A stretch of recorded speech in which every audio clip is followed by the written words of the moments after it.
तो भाई देखो, मैंने तो पहले ही कहा था कि ये जो तीसरा टेस्ट मैच भारत और इंग्लैंड के बीच खेला जा रहा है, इस टेस्ट मैच का रिजल्ट चाहे जो भी हो, चाहे इस मैच को इंडिया जीते चाहे इस मैच को इंग्लैंड जीते, लेकिन ये मैच इस टेस्ट सीरीज का सबसे बेहतरीन मैच होगा। भले इस टेस्ट मैच को इंडिया हारी है, लेकिन इस बात में कोई शक नहीं होना चाहिए कि भाई ये टेस्ट मैच सच में इस सीरीज का सबसे बेहतरीन टेस्ट मैच रहा। हाँ, ये सत्य है कि भाई इस मैच को किसी भी हालत में इंडियन टीम को जीतना ही चाहिए था। जिस तरीके से एक मामूली टारगेट इंडिया के सामने था चौथी इनिंग में, भाई मैंने तो तीसरी इनिंग के शुरू होने से पहले यह कहा था कि इंडिया को इंग्लैंड को कम से कम 300 के अंदर रोकना होगा, तब जाके इंडिया टारगेट चेस कर सकती है। लेकिन इंडिया ने तो भैया 200 के अंदर रोक दिया था। बहुत ही आसानी से इस टारगेट को तो चेस होना ही होना चाहिए था। जडेजा ने अपनी बैटिंग से प्रूव करा है कि अगर आप थोड़ा सा धैर्य रखते, अगर आप थोड़ा सा संयम दिखाते, तो हम बहुत ही आसानी से कम 5 या 6 विकेट से इस मैच को जीत सकते थे। लेकिन भाई जहां पे असल शब्द दिखाना था, वहां पर सबने हक दिया। अगर हम सिर्फ केएल राहुल और जडेजा को छोड़ दें, तो भाई ऊपर से लेकर नीचे तक सबने भयंकर हगा है। बुमराह और सिराज की मैं फिर भी तारीफ करूंगा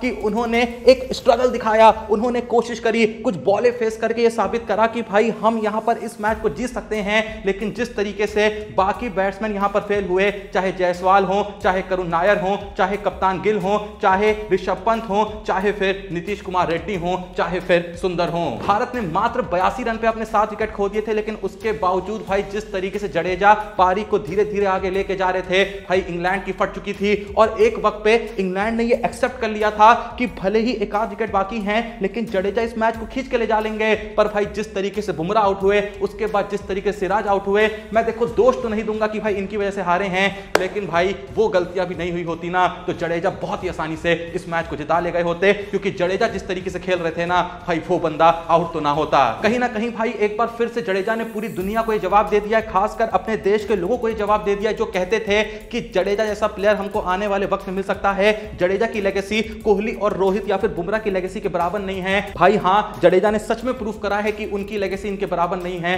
कहीं ना कहीं उनकी लेगेसी शायद इनसे भी ऊपर है। ये शायद टेस्ट के अंदर उनसे भी बड़ा मैच विनर है। जितने बड़े मैच विनर शायद बुमराह ना हो, शायद कोहली ना हो, शायद रोहित शर्मा ना हो, उससे भी बड़े मैच विनर शायद रविंद्र जडेजा हैं। जिस तरीके से पिछले 4 इनिंग में इन्होंने ऑलराउंडर होने के बाद भी हर इनिंग में भाई 50+ का स्कोर मारा है, और ऐसी सिचुएशन में मारा है जहां पे मारना जरूरी था, जहां पे चलना जरूरी था। और भाई खासकर इस टेस्ट मैच में जो एक बवाल पारी खेली है ना, भाई जडेजा ने सच में, जैसा मैंने कहा, कि प्रूफ करा है कि उनके जैसा ऑलराउंडर ना ही हुआ करता था, ना ही फिलहाल है, और ना ही बहुत लंबे वक्त तक आने वाला है। जब कोहली और रोहित रिटायर हुए थे, तब खबर यह भी आई थी कि बीसीसीआई जो है, गौतम गंभीर जो हैं, वो जडेजा से भी रिटायरमेंट लेने को कह रहे हैं। वो जडेजा को भी कुछ करके रिटायर करवाने में लगे हुए हैं। लेकिन जडेजा ने कहा, भाई देखो मेरे को रिटायर तो करवा लोगे, लेकिन मेरा रिप्लेसमेंट कभी नहीं ला पाओगे। तुमको 2 पल के लिए रोहित का रिप्लेसमेंट मिल गया होगा, तुमको 2 पल के लिए कोहली का रिप्लेसमेंट मिल गया होगा, लेकिन मेरा रिप्लेसमेंट लाना मुश्किल ही नहीं, नामुमकिन है। बाकी भाई देखो, इस बात में कोई शक नहीं है कि इस टेस्ट मैच में बहुत से हीटेड मोमेंट्स रहे थे,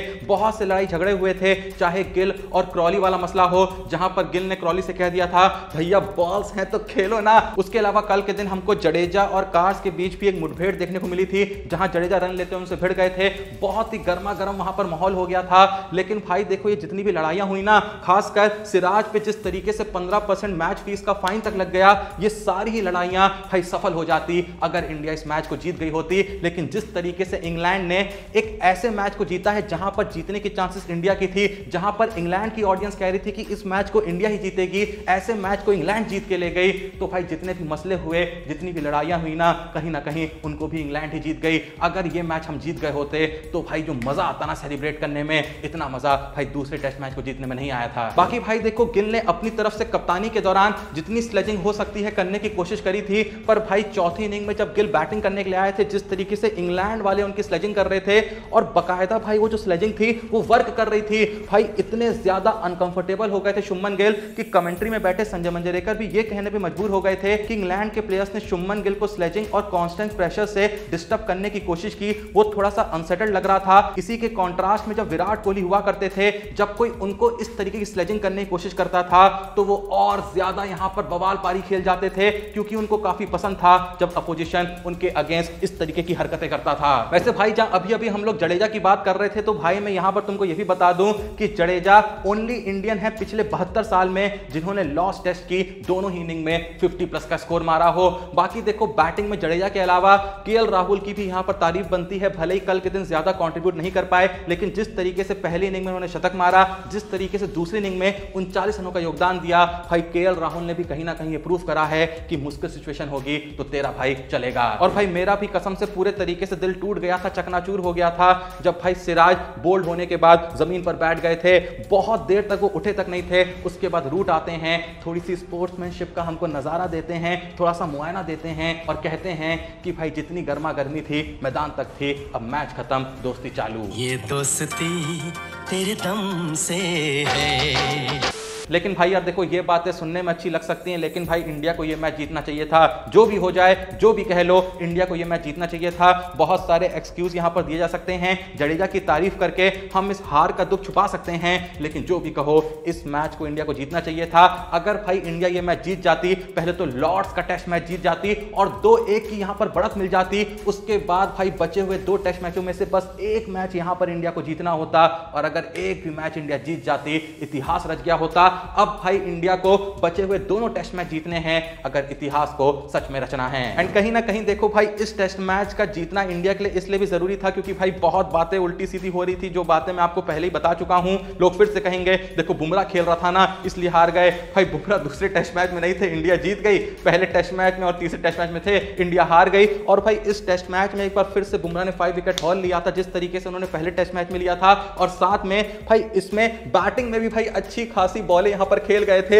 अगर थोड़ा सा और वहां पर जडेजा के साथ वो रुक गए होते, जडेजा इस मैच को जिता ले गए होते ना, तो कसम से भाई बुमराह के लिए भी ये मैच यादगार बन जाता। और कहीं ना कहीं मुझे लगता है क्या पता 2 पल के लिए बुमराह को भी लगने लगा हो कि भाई कहीं ऐसा सच में तो नहीं है कि टेस्ट मैच में जब मैं खेल रहा हूं तो इंडिया हार जा रही है, कहीं इसी वजह से ऐसा तो नहीं कि चौथे टेस्ट मैच में ये लोग फिर से बुमराह को बाहर कर देंगे और कहीं अगर इंडिया वो मैच जीत गई ना तो भाई अजीब मोमेंट हो जाएगा बड़ा। खैर चौथे टेस्ट मैच में जो होगा सो होगा, लेकिन फिलहाल भाई एक चीज तो तय है कि करुण नायर की जगह यहां पर भाई मुझको पक्की होती हुई नहीं दिख रही है चौथे टेस्ट मैच के अंदर, क्योंकि भाई देखो काफी मौका दिया है और भाई हर इनिंग में जैसा मैंने कहा कि करुण नायर ने ऑलमोस्ट अपनी पारी को डेवलप कर लिया है, उसके बावजूद भी आउट होके जा रहे हैं। भाई देखो आज के दौर में जितना कंपटीशन है, जितना लोग स्ट्रगल कर रहे हैं एक मैच में मौका पाने के लिए, उस दौर में भी कमबैक करने का मौका मिला है लगभग 7 साल के बाद करुण नायर को। पर उस कमबैक को इन्होंने इतने बुरे तरीके से बर्बाद करा है।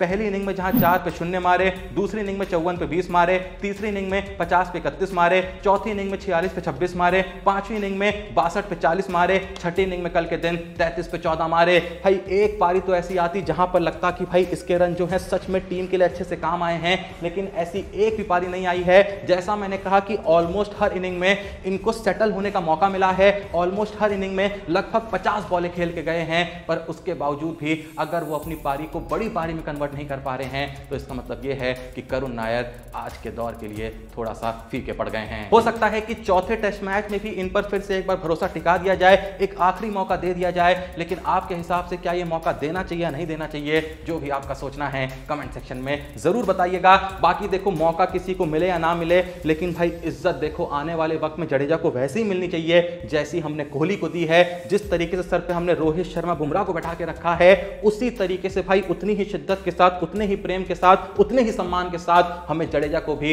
अपनी सर आंखों पे बैठाना बहुत ही ज्यादा जरूरी है। खैर जो भी ये वीडियो देख रहा है, तुम्हारे हिसाब से भाई इंडिया की इस हार के सबसे बड़े कारण क्या रहे हैं? जो भी जवाब ऑनेस्टली तुम्हारे मन में आ रहा है ना, जल्दी से कमेंट सेक्शन में बता दो। बाकी भाई वीडियो को लाइक करो, चैनल को सब्सक्राइब करो। मिलते हैं नेक्स्ट वीडियो में, तब तक के लिए जय हिंद, धन्यवाद।